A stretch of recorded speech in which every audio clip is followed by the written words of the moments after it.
નમસ્કાર. ક્યારેય વિચાર્યું છે કે શું માત્ર ભક્તિ કરવી જ પૂરતી છે, કે પછી મુક્તિ માટે, એ પરમ શાંતિ માટે કોઈ ગુપ્ત ચાવી પણ જરૂરી છે?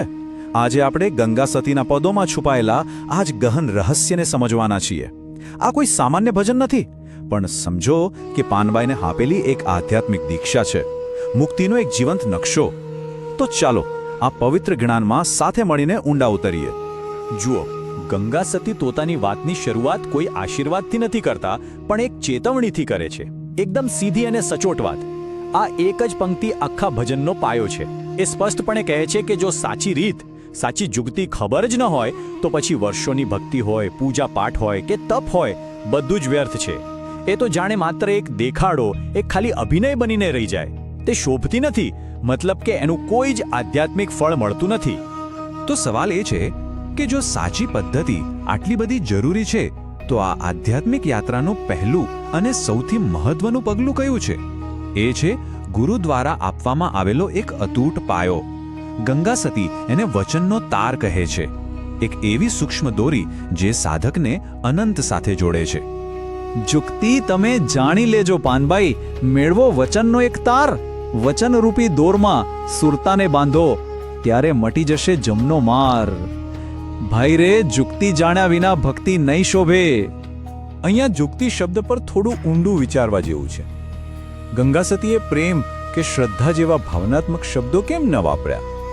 કારણ કે તેઓ એક ક્રાંતિકારી સત્ય સમજાવવા માંગે છે કે ભાઈ, આધ્યાત્મિકતા માત્ર ભાવનાનો ખેલ નથી, એ એક ચોક્કસ વિજ્ઞાન છે. જેમ ગણિતના કે ભૌતિકશાસ્ત્રના નિયમો હોય ને, બસ એવું જ અચૂક. જુક્તિ એક ગુપ્ત ચાવી છે, એક એવી ટેકનિક છે જે શીખવી પડે છે, જેમ કોઈ સંગીતકાર સિતાર વગાડતા શીખે છે. જરા કલ્પના તો કરો એ એકાગ્રતાની. આપણું મન, આપણી સુરતા જે પળવારમાં હજારો વિચારોમાં ભટકે છે, એને પકડીને એક જ બિંદુ પર, એટલે કે ગુરુના વચન પર સ્થિર કરવાની છે. આ સાધકનું પહેલું અને સૌથી કઠિન કામ છે. પણ ગંગા સતી ખાતરી આપે છે કે જે આ કરી શકે છે, એના માટે સૌથી મોટો ભય જમનો માર, એટલે કે મૃત્યુનો ભય પણ ઓગળી જાય છે. કારણ કે જેની ચેતના શાશ્વત સાથે જોડાઈ ગઈ, એને પછી આ નાશવંત શરીરનો ડર કેવો?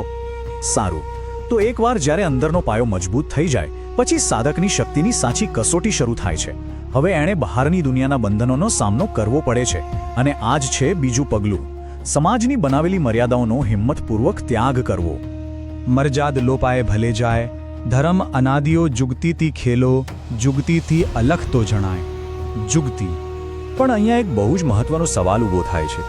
પહેલાં તો ચેતનાને વચન સાથે બાંધવાની વાત કરી, જે એક આંતરિક પ્રક્રિયા છે. તો પછી અચાનક આ સામાજિક મર્યાદાઓ તોડવાની વાત ક્યાંથી આવી? આ બંને વચ્ચે શું સંબંધ? સંબંધ બહુ સીધો અને ગહન છે. જેની ચેતના ગુરુના વચનમાં ડૂબી ગઈ હોય ને, એનામાં એટલી આંતરિક શક્તિ અને નિશ્ચિતતા આવી જાય છે કે એને હવે બહારની દુનિયાની પ્રશંસા કે ટીકાની કોઈ પરવા જ નથી રહેતી. એનું લક્ષ્ય હવે અલગ છે, એ પરમાત્મા જે આ ચામડીની આંખોથી નથી દેખાતો. એને જોવા માટે તો જુક્તિરૂપી અંદરની આંખ ખોલવી પડે છે. અને સમાજની મર્યાદ એ દૃષ્ટિને રોકનારો સૌથી મોટો પડદો છે. પાનબાઈ જેવી શિષ્યા માટે આ એક મોટો મનોવૈજ્ઞાનિક સંઘર્ષ છે.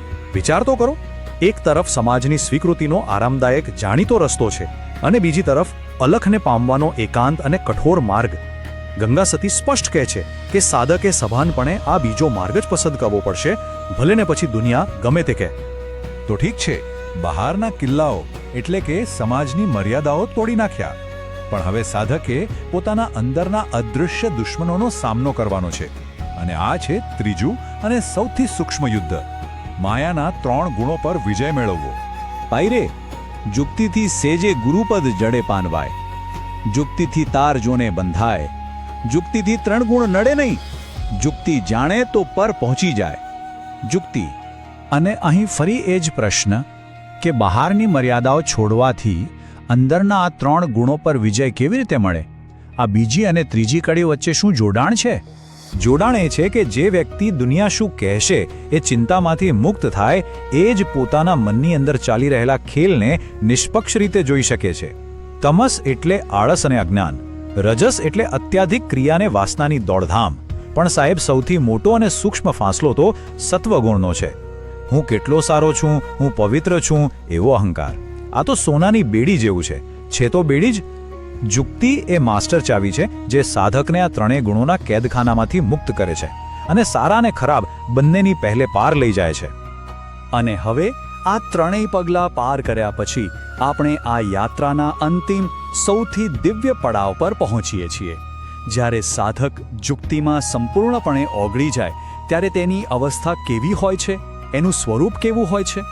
ભઈ રે જુગતી જાણી તેને અટકાવનાર નવ મળે, તે તો હરિ જેવા બની રે સદા. ગંગારે સતી એમ બોલ્યા રે તને તો નમે જગતમાં બધા. જુગતી. આ આખું પરિવર્તન જુઓ. એક રીતે આ સાધકની આત્માનું બિફોર અને આફ્ટર ચિત્ર છે. જુક્તિ જાણ્યા પહેલા વ્યક્તિ મૃત્યુથી ડરે છે, સમાજથી બંધાયેલો છે અને પોતાના જ મનના ગુણોનો ગુલામ છે. પણ જુક્તિ જાણ્યા પછી એ સમયથી પર મર્યાદાઓથી મુક્ત અને સ્વયંનો સ્વામી બની જાય છે. એ એક સાધક મટીને હરિ જેવો બની જાય છે. અહીં હરિ જેવા શબ્દનો મર્મ સમજવો ખૂબ જ જરૂરી છે. ગંગા સતી એમ નથી કહેતા કે સાધક ભગવાન બની જાય છે. ના, પણ તેની અવસ્થા, તેની શુદ્ધતા અને નિર્મળતા ભગવાન જેવી થઈ જાય છે. પછી એને કોઈ અટકાવી શકતું નથી, ન તો કાળ, ન માયા, ન સમાજ. આવો સિદ્ધ પુરુષ તો પોતે જ જ્ઞાનનો ચાલતો ફરતો દીપક બની જાય છે અને આખું જગત તેના પ્રકાશ તરફ ખેંચાઈને સહજપણે નમે છે. તો અંતે ગંગા સતી આપણને સૌને આ એક જ સવાલ સાથે છોડી જાય છે. જેણે આ ગુપ્ત ચાવી, આ જુક્તિ મેળવી લીધી, તેને પછી કોણ અટકાવી શકે? આ એક એવો પ્રશ્ન છે જેનો જવાબ દરેક સાધકે પોતાની અંદર પોતાની સાધના દ્વારા જ શોધવાનો છે.